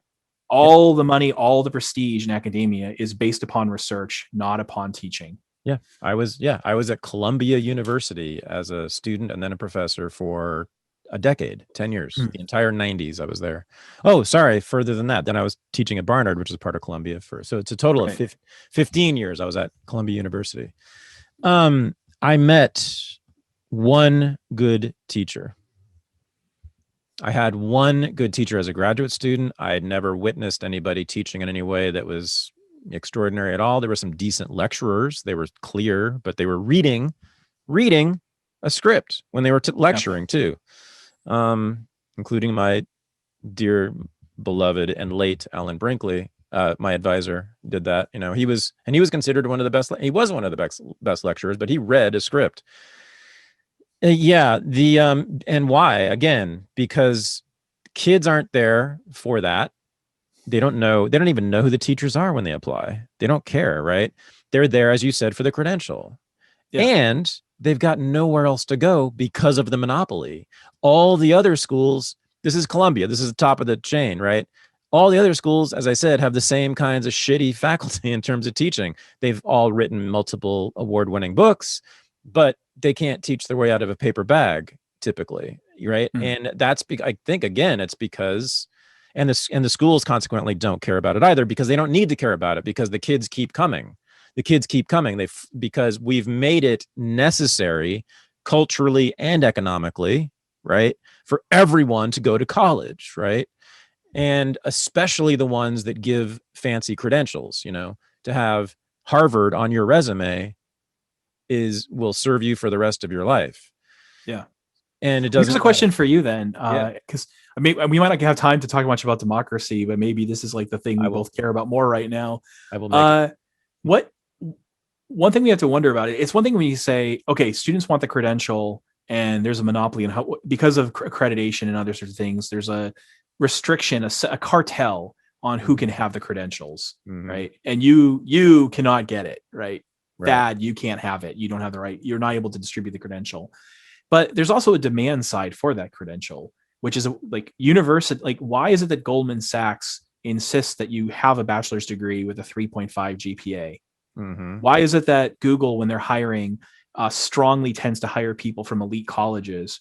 So there's something, because if you imagine we had like, hey, I, Jay Brennan, have a monopoly on the Jay Brennan Star of Approval. You know, you can only get it from me, and it costs $150,000. And you have to give me a vial of your blood and also write 2 death metal songs before I will give you this Jason Brennan Star of Approval. Right? I'm now hereby advertising it through your podcast. No one's going to pay me for it because it's worth nothing. Yeah. So this is the weird thing about, you know, it's a puzzle. And I know the answer is the puzzle. I think you know what it is too. But the puzzle is students in college, for the most part, do not learn very much. They become ever so slightly better at writing. They become typically worse at math.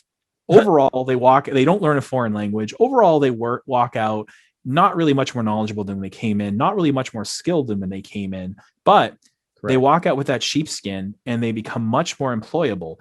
That's because employers want it. Why would employers want it if it's such a piece of shit?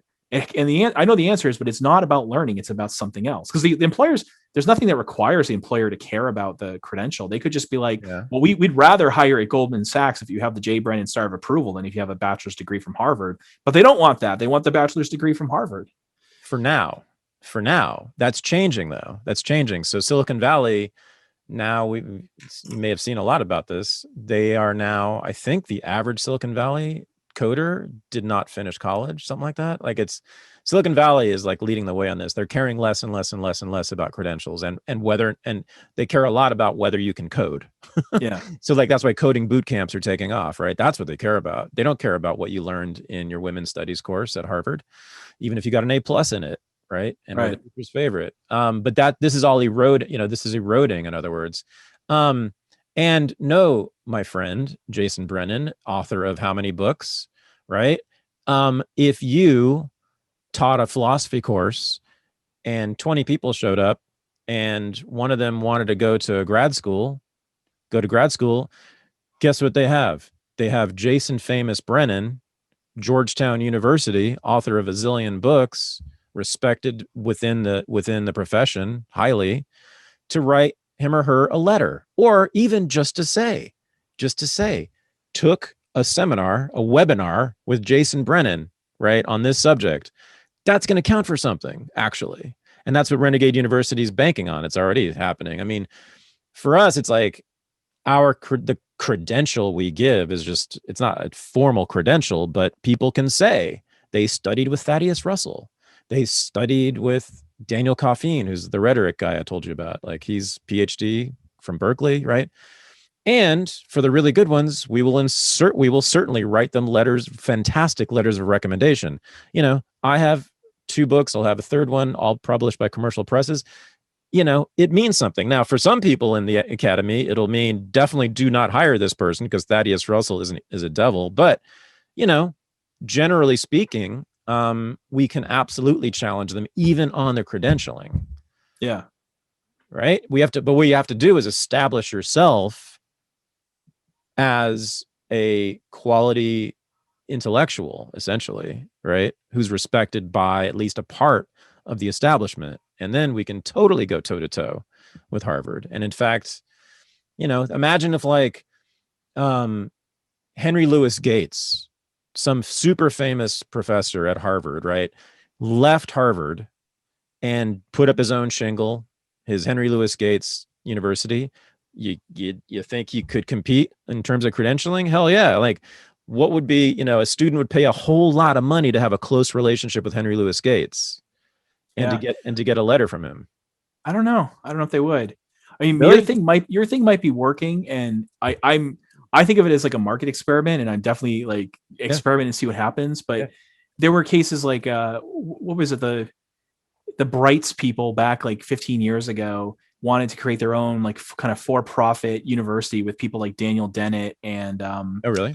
What's his name? That the guy who's always like pissing off Christians, Dawkins. Richard Dawkins. Yeah, those people. I might be confusing exactly who was in, but there was people on that caliber who are famous, not only famous as like researchers, but famous for being charismatic people who were good teachers as well. Right. And they tried creating some joint university system. I think there was like an office in London and one in either New York or Boston. Really? I can't remember the name of it, and it failed, and no one wanted to take their classes because you just wonder, like, look, you charge, you pay a certain amount of money to take a class with me.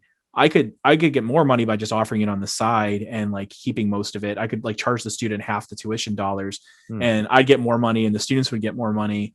But at the end they were like, I'd rather get the credential from Harvard, you know? So at the end of the day, in a way, almost what has to happen is your brand has to establish itself as having a good credential. That's it. Yeah. That means something in the same way that, like, you know, you think about not Elon, who is the person, was it Peter Thiel or who is, or is it Thiel or Thiel? I guess I've never actually heard his name pronounced. Thiel. Okay. Yeah.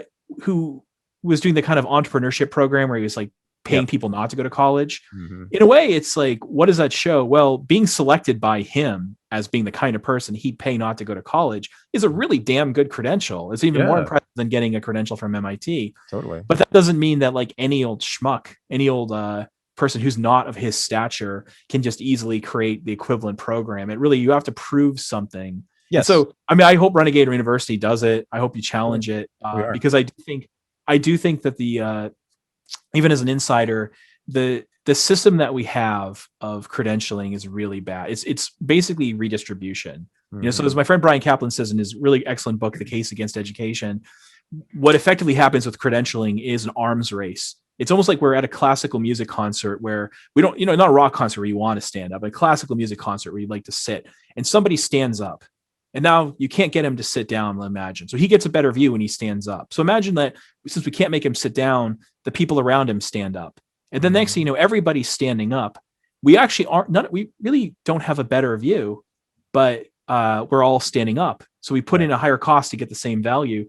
Effectively, what happens with the credentialing is a credentialing arms race. There's a reason why in places like Germany, I have friends who work at universities there and they have all these PhD students. I'm like, so your PhD students, what are they trying to do? Oh, they just want to get a better job at BMW. You know, they're not going to do research, but because so many people have a bachelor's degree or a master's degree, now you have to get a PhD to prove that you're better than they are. They prove that you have more perseverance and, you know, your higher IQ and blah, blah, blah. But it would just be better if we weren't engaging in this arms race. Right. It kind of, a good way of putting it is like that same English professor you were talking about before, who had this priestly view of the university. That same person admits that the majority of their students never really end up appreciating this stuff. They don't consume it for its own sake. They consume it for the purpose of a credential. Right. They'd be so much happier in a way if all they had were students who genuinely cared about the learning and didn't care about the credential. Yeah. You know, but that's what overwhelmingly I ask my students over and over. I say, like, you know, if I could if you had a choice between the following, you leave Georgetown with a Georgetown's bachelor's degree and you literally learn nothing, or you learn 3 times what the typical Georgetown undergraduate learns, but you never get the credential, which would you want? And almost unanimously, they say they'd rather have the credential than the learning. Yeah. And I don't blame them. They're not Philistines. They're not idiots. They're not uncultured. They just recognize, if I'm paying $250,000 for this, I need it to pay off. I need a positive return on investment. If I walk out with that learning, it doesn't matter how much I've learned. People won't know that I have it. It'll be very hard to demonstrate it to people. There's so many. The problem we face, I mean, think about the issue of faculty hiring. You know, when I'm like looking at, like, imagine we have like a tenure track job in my department. We'll probably get like 550 applicants.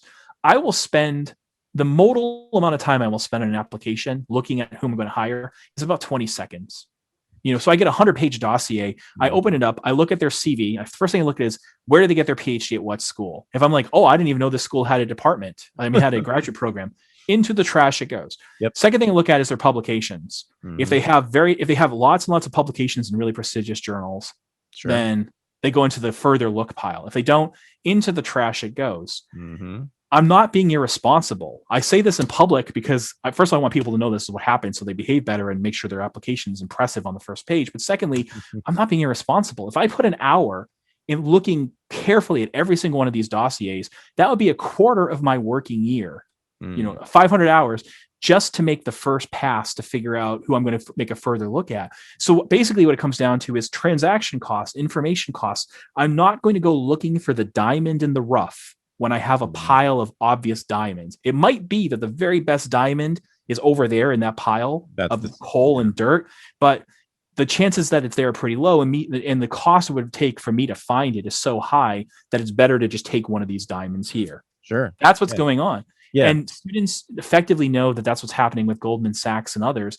These universities, these employers and other things that they want in their life need to have some sort of screening mechanism to determine who's good, who has what it takes, and not just brains, like a combination of, frankly, brains, perseverance, and conformity. That's what they value, those three things: brains, perseverance, and conformity.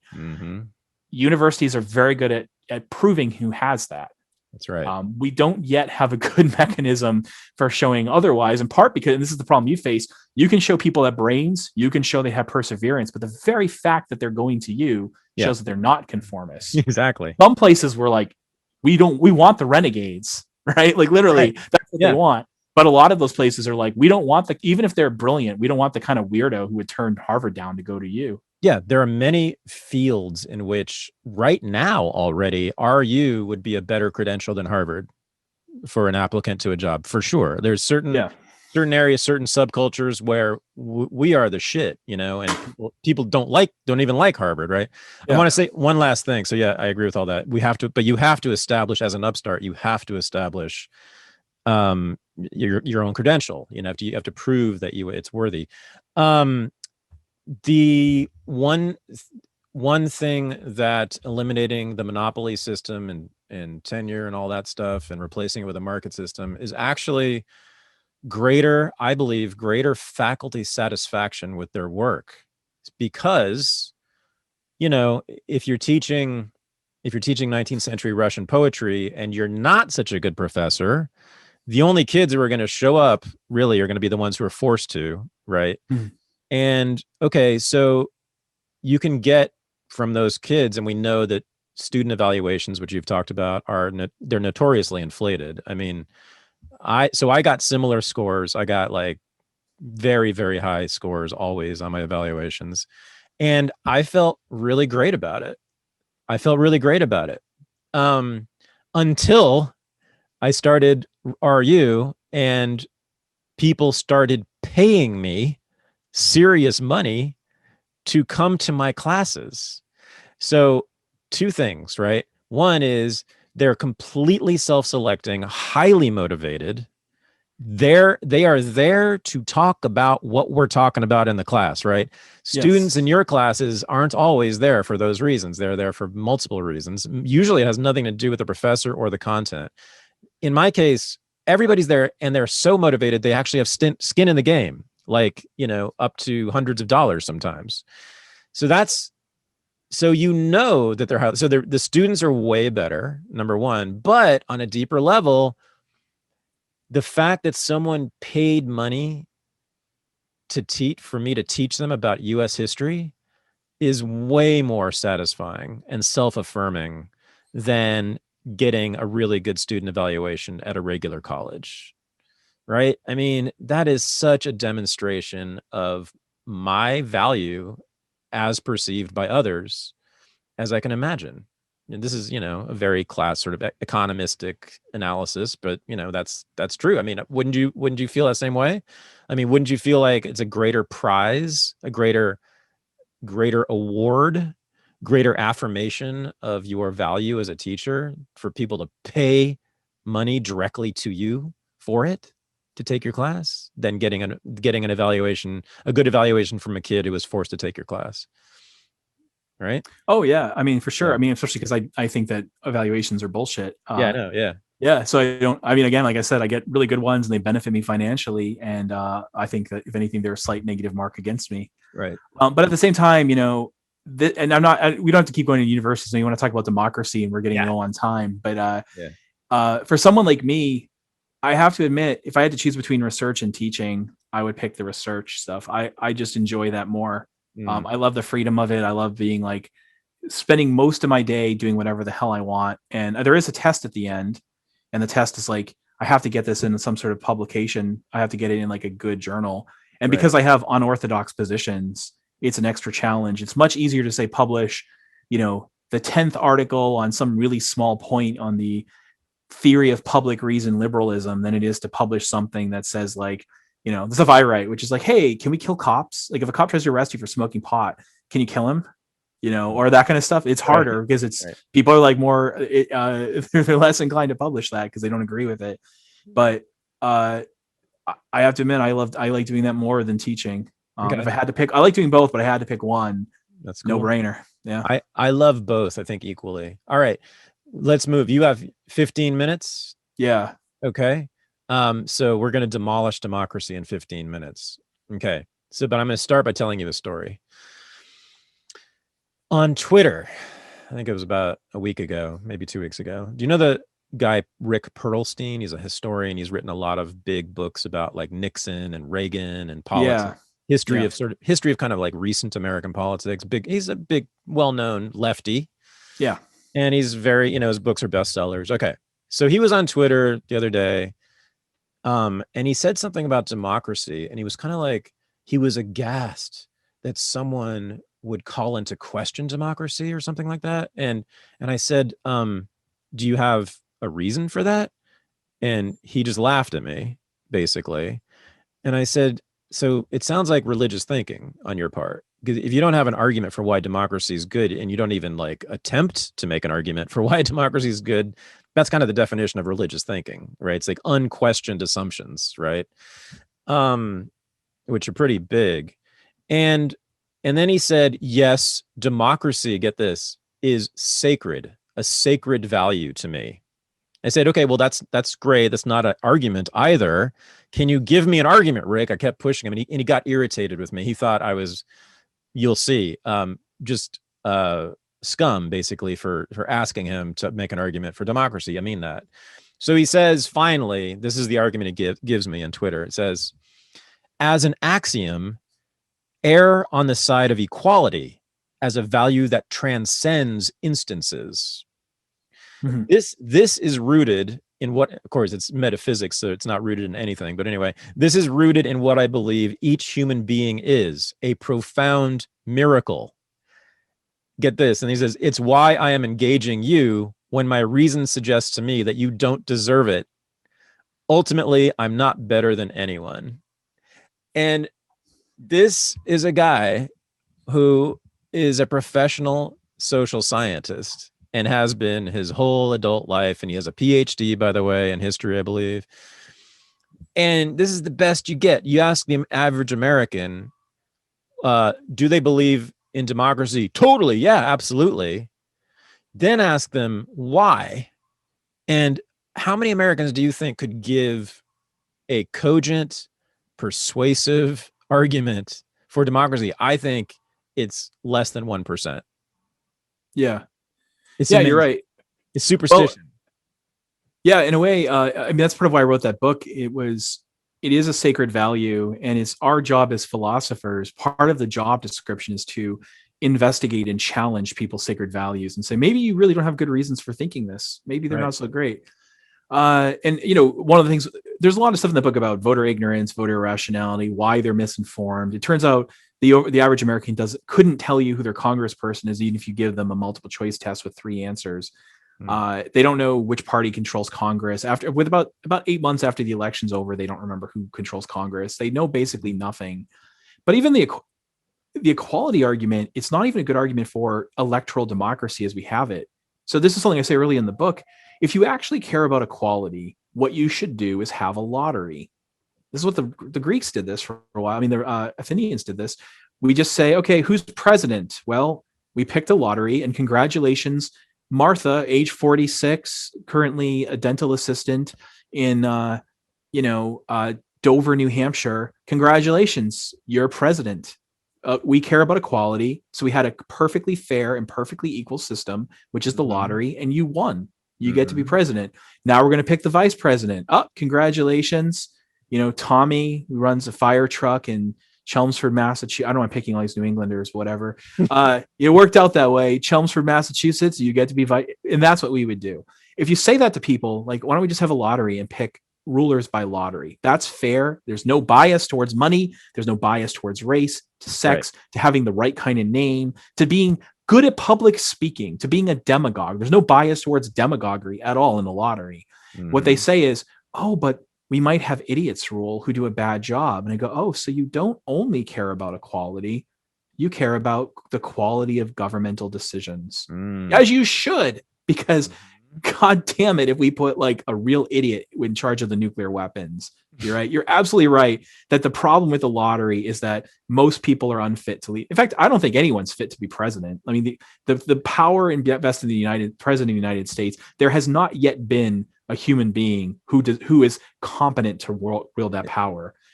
Some evidence for that is that every single president we've had so far has been terrible, a moral monster and a fool. Even the best ones have been moral monstrosities. And if you disagree with me, it's not because you have different values. It's because you're closing your eyes to the horrors of what they've done as president. It's objectively true. I agree. Yeah. If you believe in any, I mean, maybe if you think it's okay to kick babies in the face for fun, you like some of these people, but otherwise you should think they're monsters. But regardless, no one's capable of doing that. But that's what equality would demand. Fairness demands a lottery. Democracy with voting is not equal. It's an unequal system in practice, and you can't really eradicate that. Even if everyone, like, imagine, like, to take like the issue of bias. Imagine we had a society in which 90% of people are white, 10% are black. All of the white people are completely biased against all of the black people. They're willing to hurt their interest, and they're even willing to hurt their own interest to hurt black interests because that's how much they hate them. Now, suppose I instantiate perfect democracy and I make sure that everyone gets to vote equally. And in fact, you get 100% turnout every single time. What happens? The majority oppresses the minority. And of course, everyone knows that majorities can oppress minorities. If you take more social science classes, you recognize that in democracies actually enable minorities to oppress majorities and vice versa. That's equality demands a lottery. No one wants it because they want quality government. And now you're agreeing with me. Quality government is a concern that is able to trump considerations of equality under some circumstances. So now we have to start talking about, are there ways? Now we get into all the other stuff the book is about, right? But no, it's like weird. There are very few people that actually say, you're right, let's have a lottery. Right. And God bless the ones who do, because at least they actually mean it. This guy you're talking about, Pearlstein, I guarantee if you asked him, like, should we have a lottery for president? He would say no. And then you're like, I guess you don't really care about equality. Boom. You lied, right? That's an outstanding comeback. I'm going to use that next time. I'm going to steal that. Yeah. Go for it. The lottery type system is what's called a process of sortition. Is that right? Sortition, yeah. Yeah, that's what you're sometimes talking. Yeah, sortition. Sometimes people use the word latocracy right now. Okay. There's a philosopher named Alex Guerrero, a friend of mine at Rutgers, who has a book coming out defending latocracy. And he's worried about the thing I'm worried about, which is like, yeah, we'll have idiots rule. So he has an account of how we can stop it from being idiotic and maybe even make it smarter. He actually thinks a properly run latocracy could be smarter, but even he doesn't advocate having like the president selected by lottery. He still wants voting. So even he's like, well, I'll have lotteries for certain things, but not for that. Now you are not for sortition. You are not for that, right? You are for an epistocracy, what you call an epistocracy. Is that right? Yeah. So an epistocracy, it really should be called an epistemocracy. That would be better for the Greek, but I didn't coin the term, so we're stuck with it. So epistocracy is going to be a representative governmental system. I mean, really, I'm in favor of anarchy. I think justice requires anarchy, but that's neither here nor there. We're not going to talk about that today, I guess. But given that people are assholes and they're going to insist on having a state, I think a better way to do representative government would be what's called epistocracy. Okay. There's a lot of variations of it, and when you mention it, people immediately go for the least defensible ones and sick you with them and try to make you defend those. The system that I prefer is what's called, in the book I called it one thing. I'm going to change the term now to enlightened preference voting. This is how it works. On election day, everyone gets to participate. They participate as an equal. However, when you vote, you do three things. First, you tell us what it is you want. Whatever the thing is we're voting for, a referendum, the candidate, whatever it might be, you tell us your position. The second thing you do is you tell us who you are. give us all your demographic information, because that stuff affects how people vote. And it's going to be necessary to prevent demographic bias that people might worry about. Okay. Third thing you do is you take a quiz, 30 questions of basic political knowledge. This quiz does not determine whether your vote counts or whether you get to vote. Instead, what happens is we take these 3 sets of data, which we get for millions of voters, we release them to the public, we anonymize and release them to the public and all this other stuff. With the 3 sets of data, what you can do is statistically calculate what would a demographically identical public have voted for if it had gotten a perfect score on the quiz. And then you do that. So it would be like, it wouldn't be in people, an example of this would be the Brexit vote. What would a demographically identical UK have voted for if it had gotten a perfect score in a knowledge quiz? It would have voted to remain, not to leave. I can confidently say that because I have enough data to show that kind of stuff. When we look at that particular vote, you see that like people, if people, the closer, like take questions that were relevant to that. What percent of the European Union, what percent of the UK is made up of European immigrants? How much money is coming in and out of the UK? What are some of the laws? Both remain and leave people got that wrong, but the people that were closer to the truth tended to vote remain. There's some demographic disparities there, but if you statistically isolate and correct for that, you find that knowledge as an independent property predicts voting remain rather than voting leave. So I say, like, look, we can't make the public smarter. We can't make them better informed. I don't even think that they need to be smart. I don't really give a shit if you don't know much about politics. I don't know a lot about cricket. That's fine. You might know not a lot about economics. That's fine. Who cares? There's nothing special about economics or cricket. No, learn about the stuff you want. You like. You don't need to be like me. You don't need to be. I don't think you need to be like me and know what I know to be a valuable person. On the contrary, I've written a great length about how we overstate the value of politics when it comes to what it is to be a good member of society. But when it comes to making certain kinds of decisions, to make a good decision requires some background knowledge. The public doesn't have it.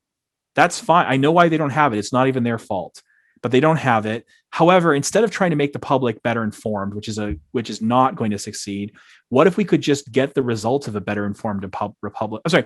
What if we could get the results of having a better informed public without actually making the public better informed? Right. That's what enlightened preference voting is. It's also a system that allows you, by the way, to correct for any kind of racial disparity that's built into democracy. So in a way, it's not only better informed, you can make a less racist democracy. You can make a less sexist democracy. So I tend to be like, well, if you care about equality, Rob, what was his name, Pearlstein? You should definitely be in favor of enlightened preference voting over democracy. Democracy is a system which instantiates white supremacy. But, he doesn't. He hasn't really thought carefully about these things. He's thought carefully about other things instead. It's not his job. It's a religion. Well, it's religious thinking in America, right?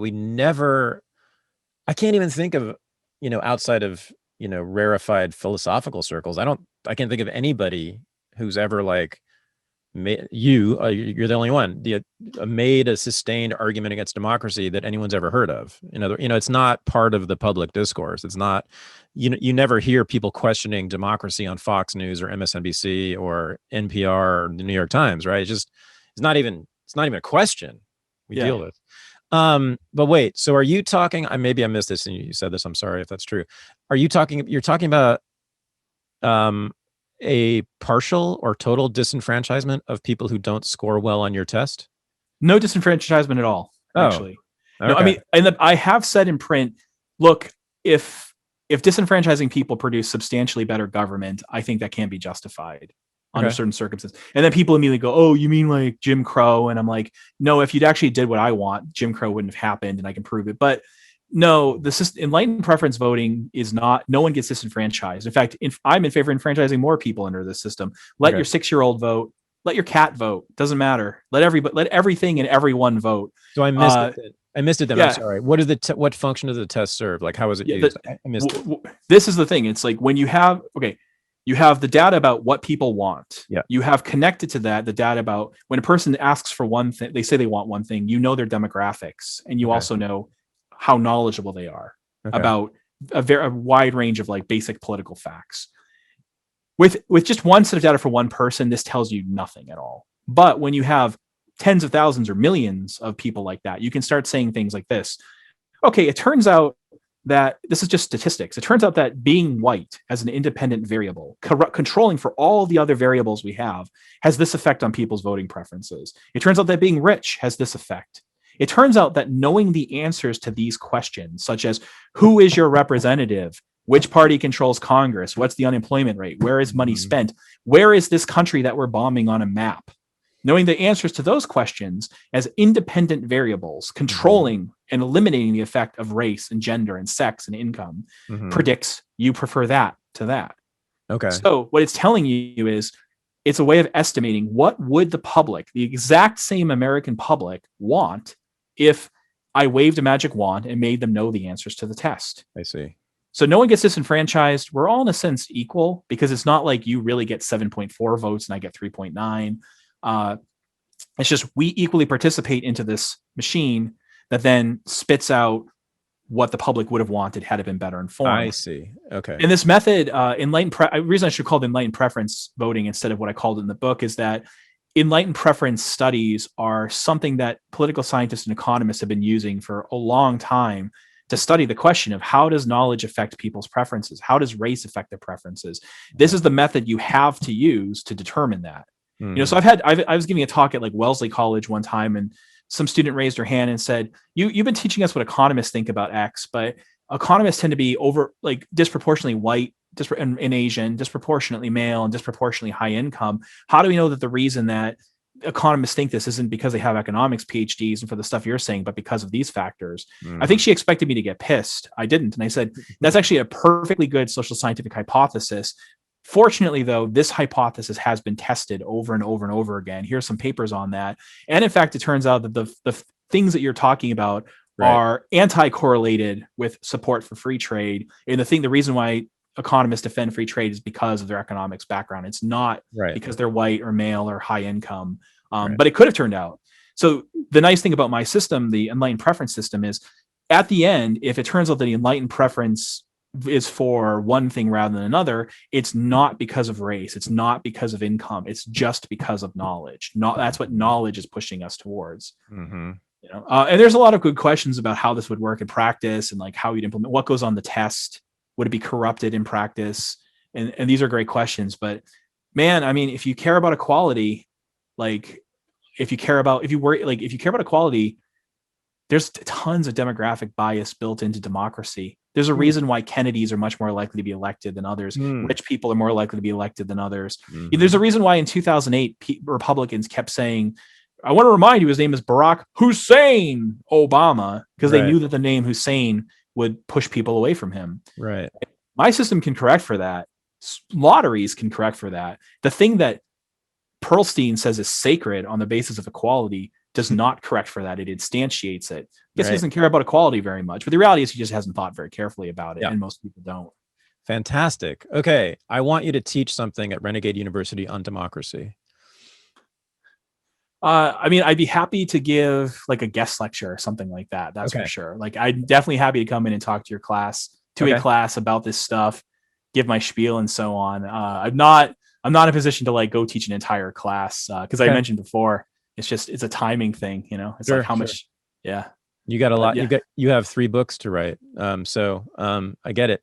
But yeah, it's something. I'd love for you to do something with us on that, because there's much more to say on this, and it's democracy. Hello, it's supposedly the highest value in America, yet no one knows anything about it.